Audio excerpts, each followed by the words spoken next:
to Right. get an app that doesn't work. So what were the names of those two again?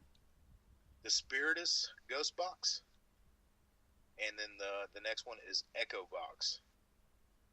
Okay. Because I know Will's looking it up right now.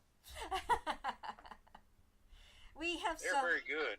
yeah, we have some apps on ours that we use. I don't really rely on them too much, but sometimes, there's been a time or two that we've gotten things through that make me go, okay, that's Right. unusual.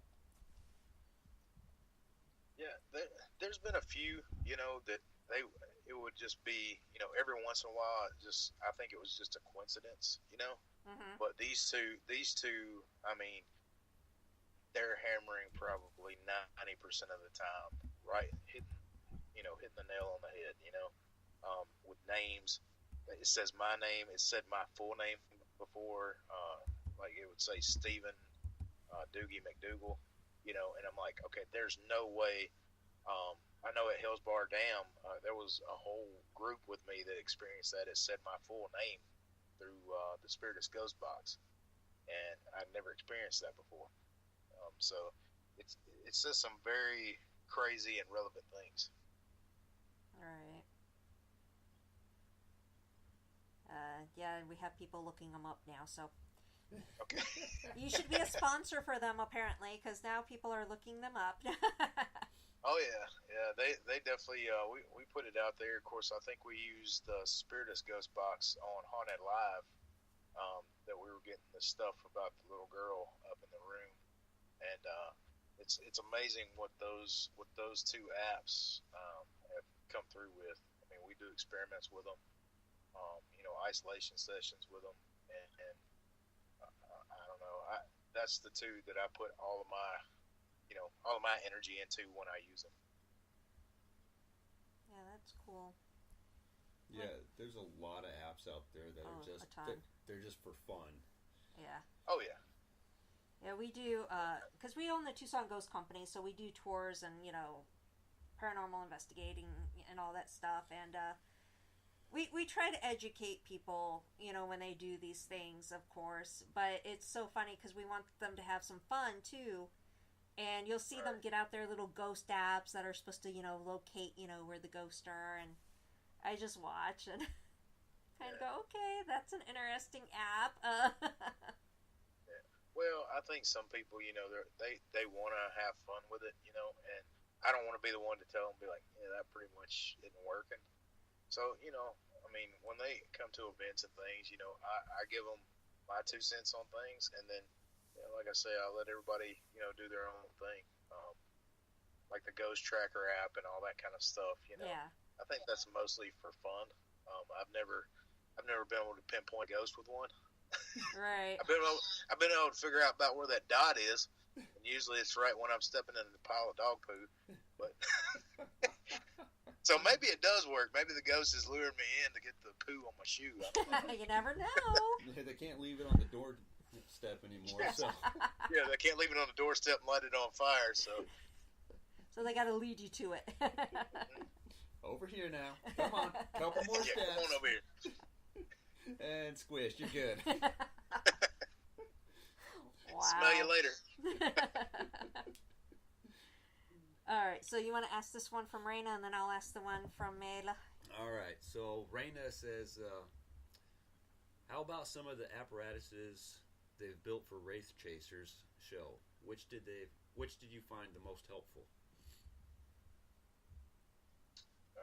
Is she talking about for like I guess Ghost Asylum? Probably. Okay. Um, we had a few that were pretty good. The kind of the dish that we used at I'm trying to think, Sloss Furnace. Um, that thing was really, it contained energy. That's what we were wanting it to do. It did pretty well. I know Porter, after he grabbed the I guess it was like a piece of steel or metal that we put in there. He grabbed it out. It was still giving off energy when it didn't before we did the test on it. and it come out. He laid it back down, and then it transferred into his hand. His hand and arm was active for almost 2 weeks after that. Like you could run a meter over it, and it would go stupid. The Devil's Toy Box, that's another one that you know there in Ghostland, Tennessee. That thing, I just can't explain that thing. It was weird. There's something inside that box. Um, so that's one that worked. The one at Sloss Furnace worked. We had the one with the solar panels that we used, I think, in Scottsville, Kentucky, that actually contained energy. It actually blew our capacitor that we had on it. So it's because we were asking this thing to go inside, and it kept saying it wanted to leave, and it actually got inside that capacitor somehow, but it blew our meter, it blew the capacitor. So that's telling me that they can transfer their energy through these solar panels in complete darkness. People were like, "Oh, well, it's your IR lights that was, um, making that capacitor go up." No, I mean, we test this stuff. We don't just go out there on a limb and be like, "Yeah, let's just throw this up here," So those were three that I know that work pretty well. But it's all trial and error. There's no scientific, proof, concrete evidence in this field. Right. So it's all trial and error. Like the way I always tell people, I think our whole group is this way. We'll try anything once if it doesn't kill us. Yeah. That's how you feel, huh? Well, if it doesn't kill me, yeah. Yeah. And Yeah, if as long it as it does, doesn't well, kill I'll me. be the next thing you go ghost hunting for. Yeah. Well, the thing about it, everybody does the same thing all the time, and I mean, I know that's kind of what people get evidence off of. But if it wasn't for having to show to other people and different things like that, I like the old school methods, trying to create something a little different. Everybody was like, well, you can't trap a ghost. You can't trap a ghost. I'm like, it's not the object. I think they got too caught up in this word trap. That's something that the network at that time wanted to use just to kind of explain to people, what we were trying to do, like contain, trap, whatever. But it's not like we're trying to trap them like a caged animal. If anybody, paid attention during the show, which a lot of people through the emails apparently didn't, um, it was like we asked them, this is your transportation device to get out of these walls. If you're trapped in these walls and you want to get out, get in here. We'll try to take you out. It's like, well, you can't do that. I'm like, yeah, I mean, men contain energy all the time, man-made energy. So why can't you contain energy somewhere else? If it's trapped in a piece of furniture, if it's trapped in these walls, why can't we get it in here, take it outside, and if these walls had it trapped, then it can go where it wants to. You got to think outside the box, especially in this field. I mean, because the one thing that you think, oh, that's a stupid idea, that may be the idea that you catch the Holy Grail. Right. Yeah, exactly. There's really no set, this is going to work and this isn't. Yeah. Well, I keep trying to find this rule book that some of these investigators and different ones talk about. Well, you can't do that. You can't. I was like, well, I haven't seen anywhere that you can't do anything. I said, now, when people say you don't need to, try to conjure things, you don't need to provoke, that's not like set in stone. That's called just being a genuine person and not doing it just because you want to be nice. You know what I'm saying? Right. Like, there's people that's going to do that, but we're not the type of people that do that. Our group, we don't want to go out here and start calling these things out, calling them this and that just to get a reaction. It's all about a respect factor. That's a rule book right there, and it's just called respect. I love that you just said that, because I find that that's one of the downfalls in the field right now is a lot of people have lost that respect. Oh, that's for sure. Well, number one, they lose respect for whatever it is they're talking to, and then they also lose respect for the locations, because they go in these locations and they just trash them and they don't care about them. When people are, letting you go in here to broaden this field, and you're ruining it for everybody else that would come in there and try to do a decent investigation.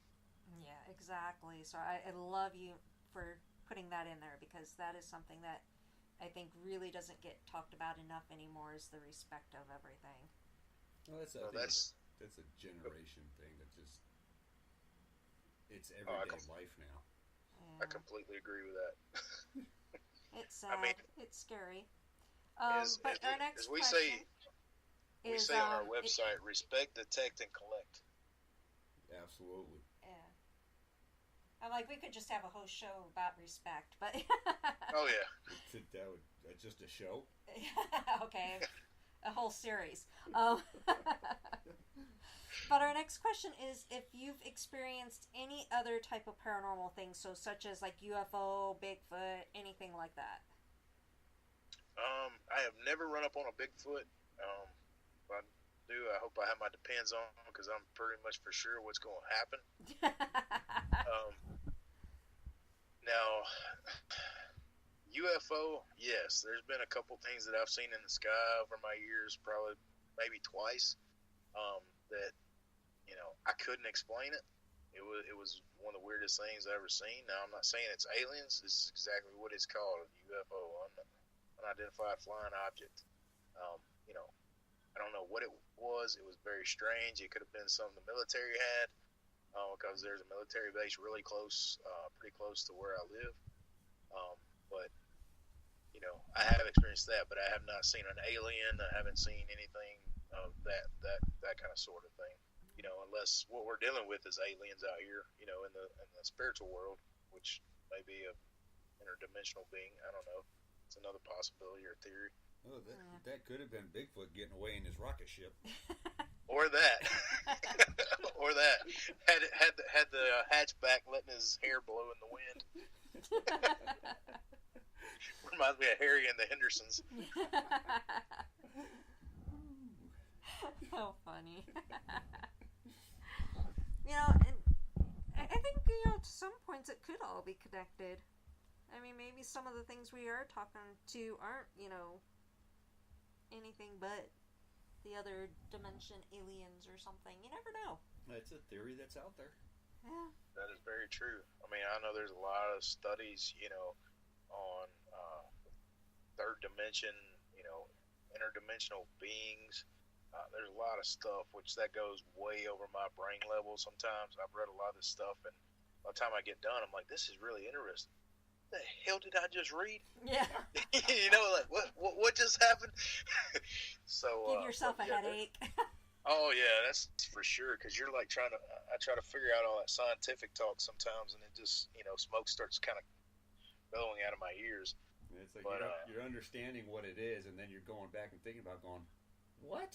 Yeah, exactly. So yeah, it can get confusing sometimes trying to put it all together. I think, like we said earlier, it's like the more you try to put together, it seems like the more questions you end up asking. Exactly.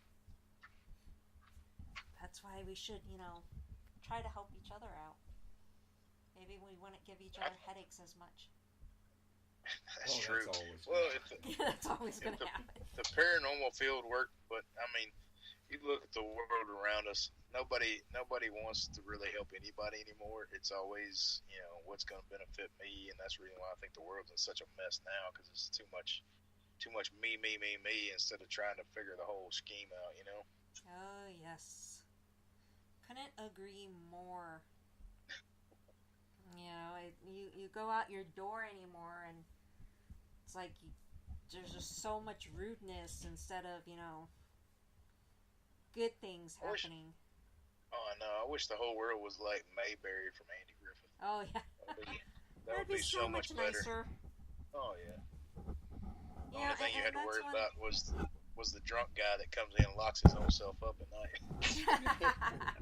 That'd be nice, huh? Just lock yourself up. Yeah. And then Barney would go in and he'd let himself out and go, I can't take it with you in here anymore. Yeah, exactly.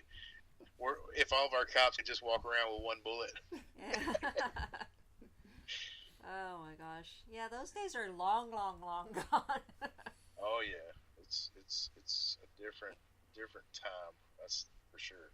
I know, and it's so sad because especially if you do have kids and you are raising them properly, I sit here and we have the 4 daughters. Our oldest is 19 and our youngest is 7.